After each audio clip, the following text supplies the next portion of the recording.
listening to Wavelength Radio from Cool Wave Pictures.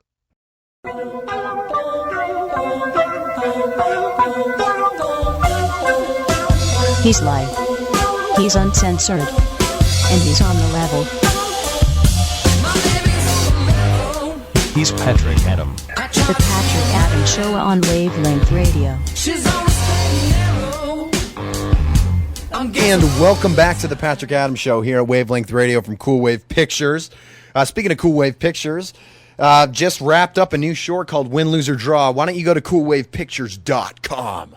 Click on the Win, Lose, or Draw icon. It's a great-looking DVD cover. And view the trailer starring Jose Rosete and myself, Patrick Adam. Directed by Charles Peterson and Jose Rosete. It should be really good. We're going to try to throw that fucker in as many festivals as we can. And we actually hope to bring you like an independent, local Phoenix, Arizona, a local Arizona independent segment here at Wavelength Radio. But we're just hammering out right now the Patrick Adams Show and Happy Hour with Cameron Cooper. Don't forget, right after me, you're going to hear from Charles Peterson with his Blu-ray show, which is fucking great, man. I listened to this thing the other day, and I think Charles is the best VJ we have. Hi, I'm the VJ from MTV. I would like you to come see me. Like Raleigh Valverde. Do you remember Raleigh Valverde from Channel 1? Did you ever watch Channel 1, Charles? What is Channel 1? Channel 1 was a news show that they played in like elementary school. It was a news show. The only show I remember is 3, 2, 1 Contact. Contact is the action. Is the Contact. I remember reading Rainbow. Butterfly in the sky. I can go twice as high. Take a look. It's in the book. Reading a rainbow. I remember LeVar Burton. I liked him a lot. And I remember many LeVar Burton things. I remember him doing Star Trek and then going to Star Trek for Reading Rainbow. I used to watch Reading Rainbow all the time. And I'd eat my chocolate milk with a spoon. Your thoughts? Yeah. LeVar Burton had my mom's banana clip on his eyes in Star Trek, right? Yeah, I don't know your mom, but I would imagine that would be his thing. No. He had like a hair clip on his eyes in Star Trek, right? That was him? Yeah, that was him.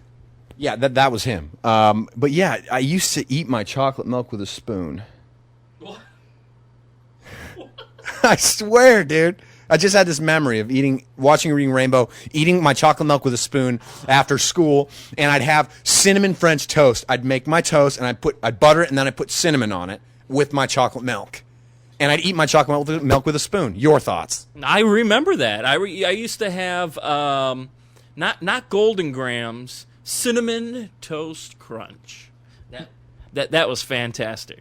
No, I didn't have cereal, okay? I made the fucking cinnamon toast myself. I toasted that shit. I basted that with some oleo or some margarine or butter, and I put cinnamon on that. I used to make cinnamon, my own cinnamon. Your thoughts?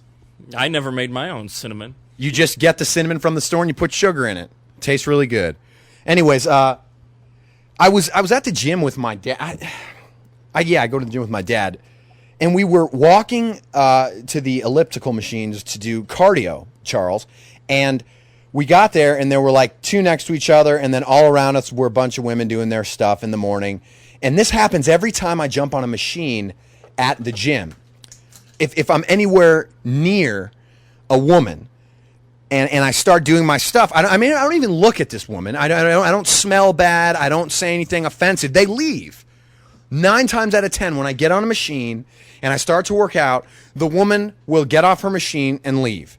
And I know that it's not this amazing probability that every time I get on a machine, they're wrapping their workout. I know that it's an insecurity issue or a fear issue. Your thoughts?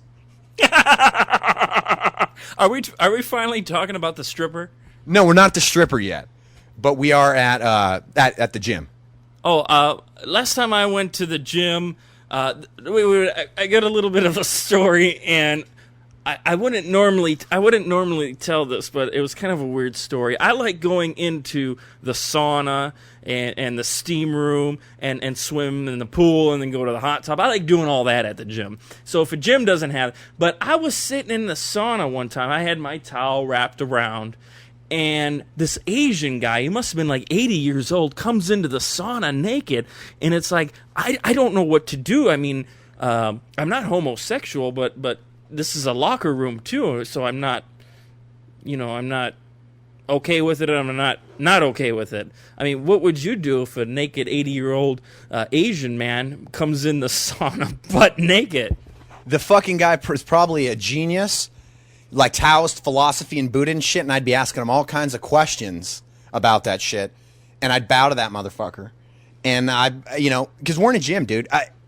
It's like the age-old dream I have where I'm in this room with all these pipes and toilets, and I can't find one that's private. Like, I can't find one that's private. It's a really freaky dream. And I can't. I just know I can't wake myself up and take a piss. But it's like I'm looking for these restrooms, and everywhere I look, there's like a crack you could see through the wall, or it's an open door, and I can't. There's and there's people everywhere. It's really fucked up. So what happened with this Asian guy? Well, I just nicely walked out of there. Turn your fucking phone off, dude. We're live. Yeah, I'm sorry. We're live. Okay. Yeah. All right, I'm gonna let that client answer his phone. I don't know.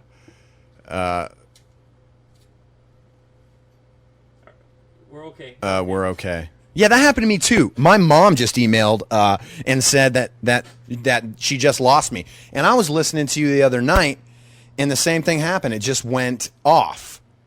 Are we still off? No, we're not. We're on. So, anyways, I'm gonna segue into the at my bachelor party. We went to a strip club. There were probably about 6 or 7 of us, and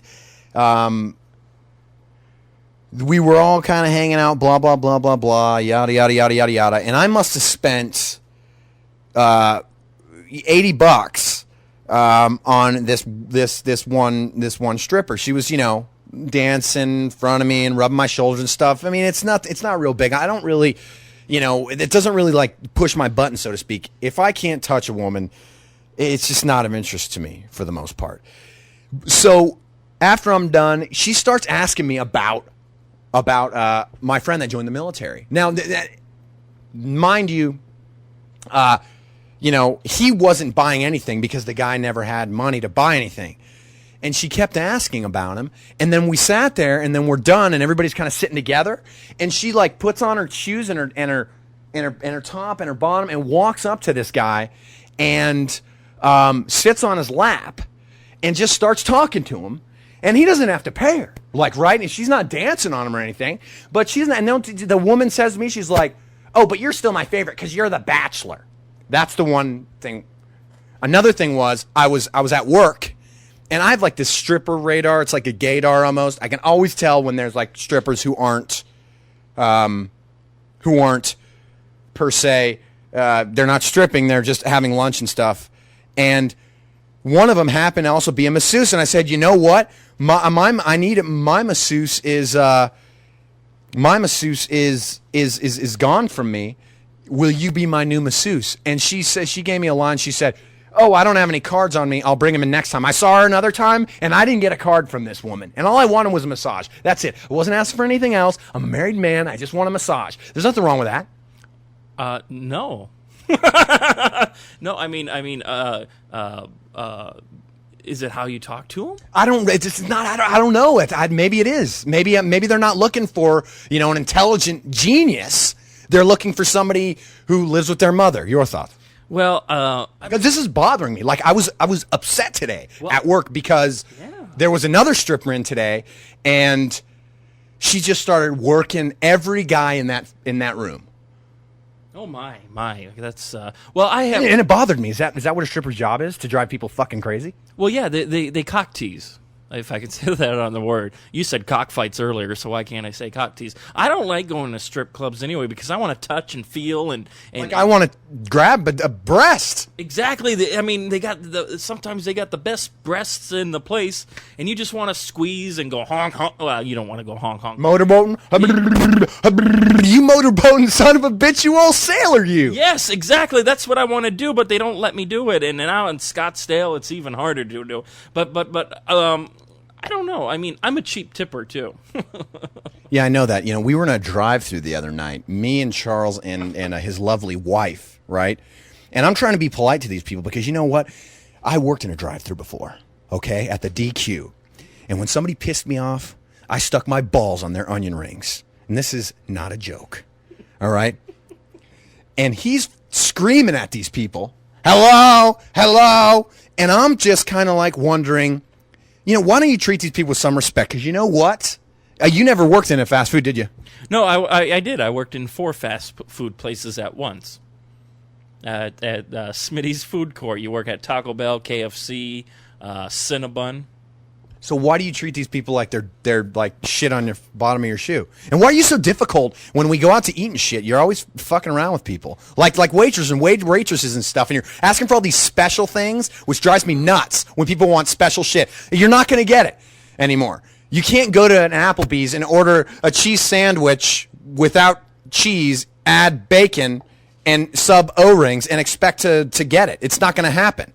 So why do you do it? All I said was hello, and you got pissed at me. But what do you guys do this? I mean, come on. I mean, if no one's answering the phone, why don't you say hello? That's all I said. I mean, would you guys do that out there? Email us at coolwaveradio@gmail.com. Yeah, I'm really disappointed in the amount of, or lack thereof, of real questions from real people that aren't coming in. My mother, bless her soul, emailed, but not with a comment. And I'm kind of hurt. Am I not funny? Am I stupid? Am I ugly? You can't see me, but you know me. Do you think I'm ugly? Anyways, I want to thank Charles Peterson for joining me in this segment. What we're going to go ahead and do right now is we are going to go to a quick song, quick break. And I'm going to come back and do my blog spot. And I like to end it with this because my Quick Trip blog spot, people seem to enjoy, so I'm going to try to just give the people what they want and shut my mouth about all my politics and my opinions and my ideas.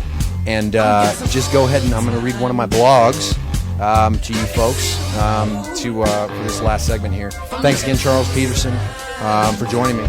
Thank you for having me on the show. And don't forget to stay on after I'm gone for the Blu-ray show, Charles Peterson. It's a great show. He gets emails. Like, somebody send me an email with a question or a comment, please. Maybe they're all strippers and they don't like you. Yeah, right. Yeah. But it's the mental thing. So, hey, thank you. We'll be back. We'll be right back. We'll be right back.